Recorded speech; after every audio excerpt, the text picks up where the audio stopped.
our first case of a novel coronavirus confirmed in a person here in British Columbia. Coronavirus. It's been on our minds for well over a year now. Sustainability is conceptualized in multiple dimensions, such as environmental, social, and economic. When it comes to climate change and sustainability, where are we now and where might we end up? Today I'm asking our faculty about our future after COVID.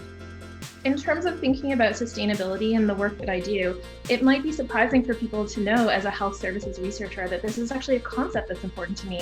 Oftentimes we're thinking about things like planetary health when we think about sustainability or the environment, but health services and health systems are actually part of the everyday environment that we live our social lives within.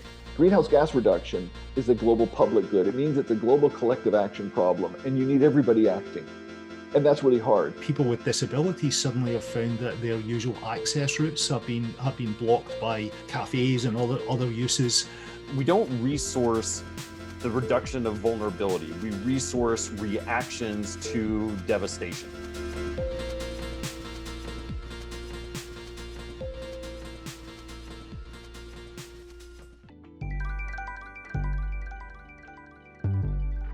Our cities have changed a lot since COVID with social distancing and working from home. Eugene McCann is a professor in our geography department who studies urban political geography. There have been a lot of talk about, people moving out of the city and into rural areas, kind of like a migration as remote working becomes more popular. Is that necessarily a thing or a trend that you see continuing as we move past COVID? I think it's too early to tell. It obviously relates to the geographies of firms and companies. Are they still willing to have offices where people cluster together physically, or are they looking to move to remote working? Also, the question of whether people are moving out of the city to remote locations purely as a result of not wanting to be as close to other people. I think again, it's way too early to really know if that's the case. The COVID crisis has led to concerns about the economy, the health of the economy, which has tended to lead central banks to reduce interest rates. And one of the effects of that then is that people feel as if they can buy more house. So some of the people who may be moving out of cities may be people who are already looking to move out and who are taking advantage of lower interest rates to buy places. But that's having an effect. That same lower interest rate thing is having an effect in cities as well, where the prices of houses, the number that are being sold quickly, all of that is going up even within cities. So I think it's something that's interesting to watch. There has been a lot of talk about urban spaces and public spaces and having enough accessible space now that we have social distancing. How do you kind of see that public space being negotiated?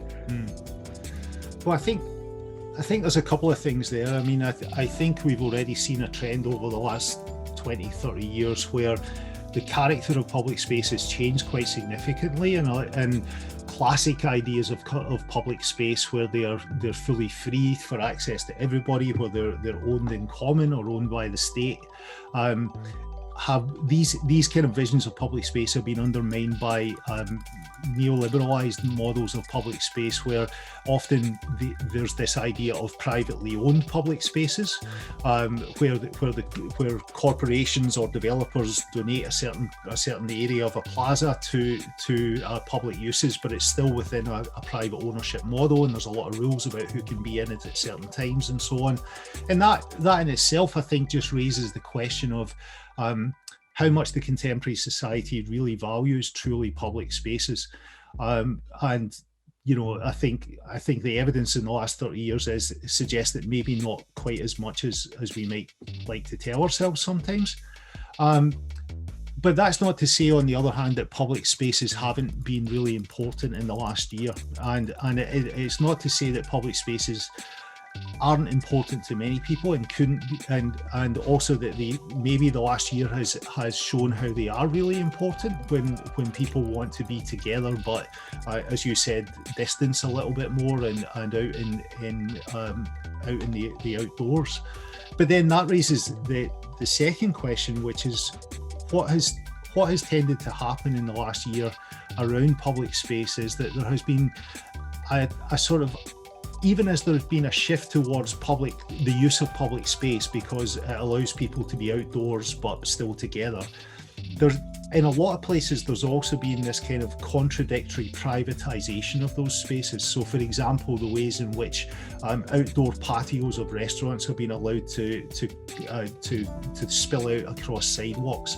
And of course, in some places in the world, that's always been the way it is, and it's seen as being a charming feature of certain European cities, for example. But in North America, that's quite novel. And it's happened very quickly without a lot of deliberation. For those students who are interested in thinking about the role of cities in the future, the opportunities in the Faculty of Environment are excellent for that, with a series of courses and numerous professors who do really interesting work on urban issues. And cities and processes of urbanization are clearly going to be central to the future of our societies in years to come.